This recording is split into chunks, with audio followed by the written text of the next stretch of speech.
धन्यवाद सभापति महोदय। हम ही को कातिल कहेगी दुनिया, हमारा ही कत्लेआम होगा। हम ही कुएं खोदते फिरेंगे, हम ही पे पानी हराम होगा। सभापति महोदय, सन 1947 में दिल्ली की जामा मस्जिद की तारीखी सीढ़ियों पर खड़े होकर के भारत रत्न मौलाना अबुल कलाम आजाद साहब ने कहा था कि मुसलमानों कहां जा रहे हो, यह है तुम्हारा मुल्क, यहां तुम्हारे आबाओ अजदाद की कब्रें हैं। उस वक्त मौलाना आजाद की ये सदाएं सुन करके लोगों ने अपने सरों की गठरियां उतार करके रख दी थी। आज उसी दिल्ली में मौजूद देश की संसद में एक बिल आया है जो हमसे उसी जामा मस्जिद की सीढ़ियों के सबूत मांगेगा, जो उन्हीं सीढ़ियों के पास अपनी कब्र में सोए हुए मौलाना आजाद को फिर से कब्र से सदा देनी पड़ेगी कि ये जो कब्र है वो मेरी कब्र है, ये किसी सरकार की जागीर नहीं है। सभापति महोदय, मैं जहां खड़ा हूं इसी संसद भवन के सामने सड़क के उस पार अपनी कब्र में सोए हुए भारत के पूर्व राष्ट्रपति फखरुद्दीन अली अहमद की कब्र है। शायद अब उस कब्र से भी सदाएं आए कि ये कब्र मेरी कब्र है, ये सरकार की जागीर नहीं है। सभापति महोदय, मैं वक्फ कानूनों में किए जा रहे संविधान विरोधी बदलावों के खिलाफ बोलने के लिए खड़ा हुआ हूं। संविधान का आर्टिकल 14 हो, 29 हो, 30 हो, चीख चीख कर कहता है कि देश में सब बराबर के हकदार हैं। आर्टिकल 26 कहता है कि सबको अपने अपने मजहबी कामों के लिए मंदिर, मस्जिद, गिरजाघर, गुरुद्वारों का निर्माण करने का हक है और उसका रखरखाव का भी हक है। लेकिन डॉक्टर बाबा साहब अंबेडकर के संविधान को हर दिन कुचलने वाली ये सरकार देश के मुसलमानों से नफरत में इतनी अंधी हो गई है कि खुलेआम देश की संसद में देश सरकार के माइनॉरिटी मिनिस्टर साहब और होम मिनिस्टर साहब झूठ बोलते हैं और देश को गुमराह करते हैं, झूठ शब्द असत्य बोलते हैं। सरकार ने इस बिल का नाम उम्मीद रखा है। मंत्री जी कल से इसे देश के मुसलमानों के लिए नई उम्मीद बता रहे हैं। नहीं मंत्री जी, न तो यह बिल मुसलमानों के लिए नई उम्मीद है और न ही उम्मीद की नई किरण। सभापति महोदय, भाजपा ने पूरे देश में वक्फ के नाम पर कई सारे झूठ फैलाए हैं। आइए आज उनकी सच्चाई पर बात करते हैं। वक्फ ट्रिब्यूनल को ऐसे बताया जाता है जैसे वक्फ ट्रिब्यूनल कोई मजहबी खाप पंचायत हो। सभापति महोदय, जबकि सच्चाई यह है कि वक्फ ट्रिब्यूनल भी तो सरकारी न्यायिक विभाग है जिसमें सरकार द्वारा नियुक्त जज होते हैं, जिसमें प्रशासनिक अधिकारी होते हैं, कहीं ऊपर से थोड़ी आ गए। सभापति महोदय, देश के गृह मंत्री जी ने इसी सदन में कहा कि वक्फ ट्रिब्यूनल के फैसले के खिलाफ कोई कोर्ट नहीं जा सकता, जबकि सच यह है कि वक्फ एक्ट 1995 की धारा 83(9) के तहत हाई कोर्ट वक्फ ट्रिब्यूनल के फैसले की न सिर्फ समीक्षा कर सकता है बल्कि उसे बदल भी सकता है। सच तो यह है कि वक्फ बोर्ड खुद अपनी जमीनों के लिए कई सारी कोर्ट में मुकदमे लड़ रहा है। सभापति महोदय, दिल्ली की जिन 123 संपत्तियों को लेकर कल माइनॉरिटी मिनिस्टर, होम मिनिस्टर साहब और अभी आदरणीय नेता सदन बात कर रहे थे, आइए उनकी सच्चाइयों पे भी बात करते हैं। 1911 में जब अंग्रेजी हुकूमत ने कोलकाता के बजाय दिल्ली को राजधानी बनाने का फैसला किया तो रायसीना हिल्स के चारों तरफ जो मुसलमानों की ढेर सारी जमीनें थी उनको एक्वायर किया गया और लुटियन को इसकी तामीर की जिम्मेदारी सौंपी गई। सेंट्रल विस्टा की तरह लुटियन जोन का मेगा प्लान तैयार हुआ, लेकिन उस वक्त के मुसलमानों ने उस वक्त की अंग्रेजी हुकूमत से अपनी इबादत गाहों को बचाने के लिए लड़ाई लड़ी। मामला ब्रिटिश गवर्नमेंट तक पहुंचा। तब यह तय हुआ कि वो जो धार्मिक स्थल हैं उन्हें जस का तस रहने दिया जाएगा। इंडिया गेट के बगल वाली मस्जिद हो, जाप्तागंज, सुनहरी बाग मस्जिद हो, पार्लियामेंट रोड वाली मस्जिद हो, ऐसी 123 संपत्तियों के मैनेजमेंट के लिए 1913 में मुसलमान वक्फ वैलिडेशन एक्ट बना और उसके बाद एक नया शहर बसाया गया जिसे लुटियंस जोन का नाम दिया गया। फिर 1943-45 के बीच एक और समझौता हुआ आजादी से पहले उसके तहत काफी सारी वक्फ जायदादों को सुन्नी मजलिस औकाफ बनाकर उसके अंडर किया गया ताकि उसकी देखरेख की जा सके। गृह मंत्री जी 2 दिन से सदन में जो बात कह रहे हैं वो दरअसल 123 संपत्तियां उसी सुन्नी मजलिस औकाफ के तहत आती है। सभापति महोदय, आजाद भारत आजाद हुआ। आजादी के बाद भारत में 1954 में वक्फ एक्ट लागू हुआ, जिसकी धारा 9 के तहत 1964 में केंद्रीय वक्फ काउंसिल का गठन हुआ। दिल्ली की वही 123 प्रॉपर्टीज को 1970 में सर्वे गजट करके गजट नोटिफाई किया गया। इसके निपटारे के लिए पूर्व प्रधानमंत्री इंदिरा जी के द्वारा 1974 में एक बर्नी कमेटी बनाई गई। बर्नी कमेटी ने 1976 में इन 123 संपत्तियों को दिल्ली वक्फ बोर्ड की संपत्ति होने की रिपोर्ट सौंपी।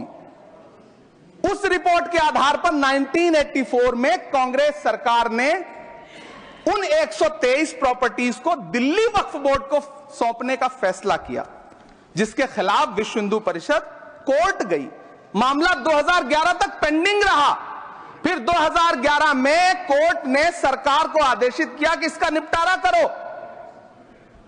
तब 2013 में तत्कालीन यूपीए सरकार ने दिल्ली की उन्हीं 123 जायदादों को बर्नी कमेटी की सिफारिशों के मुताबिक वक्फ बोर्ड के हवाले किया। यही वो प्रॉपर्टीज हैं जिनके नाम से गृह मंत्री जी कल से कांग्रेस को कोस रहे हैं। फिर आई 2014 में भाजपा की सरकार, जो तब से इन जमीनों को हड़पने की साजिश कर रही है। जिस बिल को मुसलमानों के हुकूक की हिफाजत करने वाला बिल बताया जा रहा है, उसी को पेश करने के लिए और उस पर बात करने के लिए लोकसभा में भाजपा सरकार के पास एक भी मुस्लिम सांसद नहीं है। जिस वक्त, मैं लोकसभा कह रहा हूं, सुना करिए, जिस वक्फ बिल को मुस्लिम महिलाओं को हक दिलाने वाला बताया जा रहा है, उसे संसद में पेश करने वाली पार्टी के पास न तो राज्यसभा में, न लोकसभा में, न देश की किसी विधानसभा में एक भी मुस्लिम महिला सदस्य नहीं। कल किरण रिजिजू जी कह रहे थे कि रेलवे की जमीनें देश की जमीनें हैं, डिफेंस की जमीनें देश की जमीनें हैं। हां मंत्री जी, हैं, बिल्कुल हैं।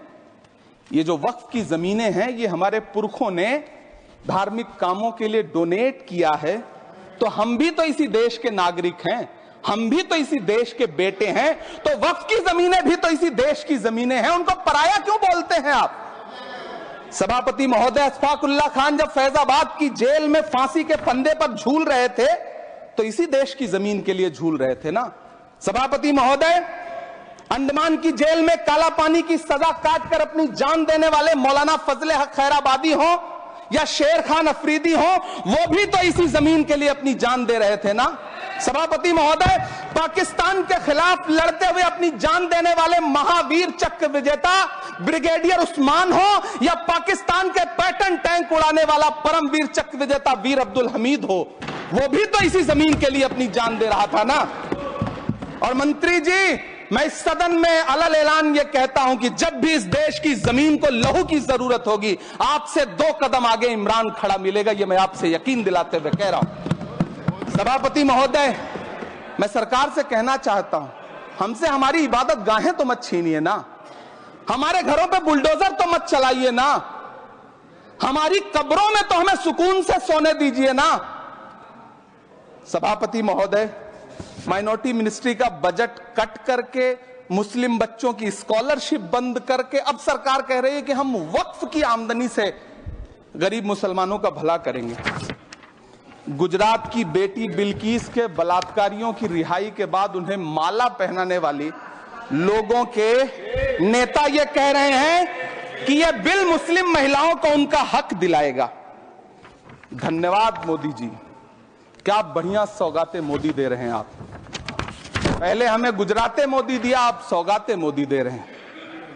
लेकिन यह सरकार इतना याद रखे कि इसी ठसक के साथ देश की संसद में सीए का कानून भी लाया गया था और कहा गया था बड़े बड़े भाषण देकर के कि पड़ोसी देशों से हिंदू भाइयों को ला करके यहां नागरिकता दी जाएगी। लेकिन मैं आपके संज्ञान में लाता हूं सर कि पिछले इतने दिनों में इनसे नागरिकता लेने के लिए 2000 व्यक्ति भी नहीं आए, जबकि इसके उलट इन्हीं की सरकार में पिछले 10 साल में 15 लाख से ज्यादा भारतीयों ने भारत की नागरिकता छोड़ करके दूसरे देश में जाकर के बस गए। यह हुआ उस कानून का अंजाम। सभापति महोदय, इसी तरह की जिद के साथ किसानों के खिलाफ भी कानून लाए गए थे। जिस तरह आज वक्फ के फायदे गिनाए जा रहे हैं, उसी तरह से किसानों को भी कृषि कानूनों के फायदे गिनाए गए थे। लेकिन अंजाम क्या हुआ? 700 किसानों की शहादत लेने के बाद सरकार को अन्नदाता किसानों के सामने घुटने टेकने पड़े और कृषि कानून वापस लेने पड़े। जिल्ले इलाही, जमहूरियत जो है वो नफरत और ठसक से नहीं चलती है, अकड़ से नहीं चलती है। उसमें सबकी हिस्सेदारी जरूरी है। कल देश के माइनॉरिटी मिनिस्टर ने लोकसभा में खड़े होकर एक शेर सुनाया था कि मुझसे कोई बदगुमान न हो, तो मैं उन्हें एक शेर सुनाना चाहता हूं कि मैं आज जद पे हूं तो इतना खुशगुमान न हो, मैं आज जद पे हूं तो इतना खुशगुमान न हो, चराग सबके बुझेंगे हवा किसी की नहीं। नीतीश कुमार जी हो, चंद्रबाबू नायडू जी हो, चिराग पासवान जी हो, जयंत चौधरी जी हो, देवे गौड़ा जी हो, जीतन राम मांझी जी हो, सबको समझना पड़ेगा कि जब जंगल में आग लगती है तो न वो बरगद बचते हैं जो हवा को आंधी में तब्दील करते हैं, न वो बांस बचते हैं जो आपसी रगड़ से चिंगारी पैदा करते हैं। सभापति महोदय, जब देश को मनमोहन सिंह साहब जैसा काबिल प्रधानमंत्री मिलता है तो देश को आरटीआई जैसा एक्ट मिलता है, सेज जैसा एक्ट मिलता है, मनरेगा जैसा एक्ट मिलता है, लिबरलाइजेशन मिलता है, राइट टू एजुकेशन मिलता है, नेशनल फूड सिक्योरिटी एक्ट मिलता है। लेकिन जब देश को सौगातें मोदी मिलती है तो क्या मिलता है? सीए मिलता है, फॉर्म्स लॉ मिलता है, आर्टिकल 370 मिलता है, इलेक्टोरल बॉन्ड जैसा एक्ट मिलता है और वक्फ अमेंडमेंट एक्ट जैसे बिल देश को मिलते हैं। मुझे तो अपने हमवतन भाइयों से पूछना है कि आपको अपने बच्चों की तरक्की, खुशहाली और नौकरी की दरकार है या फिर मुसलमानों की दान की गई जमीनों को लूटकर धन्ना सेठों को देने की साजिश करने वाले कानून की? सभापति महोदय, यह सरकार रात के 3 बजे तक पूरे देश को जगा करके संसद में अपने ही नागरिकों को नीचा दिखाने के लिए वक्फ बिल ला रही थी, तो उधर रात के 1:30 बजे अमेरिका हम पर 26% टैरिफ लगा रहा था। सरकार की प्राथमिकताएं देश को पता। सभापति महोदय, मैं बहुत भावुक हूं आज, और मुझे अच्छा लगा कि आदरणीय नेता सदन जगत प्रकाश नड्डा जी ने बहुत अच्छी बातें भी की, मन से बातें की। क्योंकि उनके नाम में प्रकाश जुड़ा है तो मैं उनमें हमेशा एक रोशनी की किरण देखता हूं। मैं उनके सामने बहुत अदब से यह बात कहना चाहता हूं कि चरागों के सफर में दबदबा हो आंधियों का तो फिर अंजाम जुल्मत के सिवा कुछ भी नहीं होगा। यह दुनिया नफरतों के आखिरी स्टेज पर है, इलाज इसका मोहब्बत के सिवा कुछ भी नहीं होगा। मैं भावुक हूं, मेरी पलकें गीली हैं। अगर देश की एक बहुत बड़ी आबादी को लगता है कि आप उसका भला करने के लिए नहीं बल्कि उनकी इबादतगाहों, उनकी कब्रिस्तानों, उनकी खानकाहों को बर्बाद करने का बिल ला रहे हैं, तो फिर आप अगर समझाने में नाकामयाब रहे हैं तो यह आपकी नाकामयाबी है। पहले समझाइए, उसके बाद कोई बिल लेकर के आइए, तब शायद हम आपका इतनी पुरजोर तरीके से विरोध ना करें। लेकिन सभापति महोदय, मैं अंत में सिर्फ इतना कहना चाहता हूं कि इस बिल में जो भी पॉइंट्स दिए गए हैं, बॉम्सी पोर्टल देख लीजिए, सरकार का झूठ आपको पकड़ में आ जाएगा। हम डरे नहीं हैं, हम सिर्फ सरकार से अपील कर रहे हैं कि हमें अपना समझिए।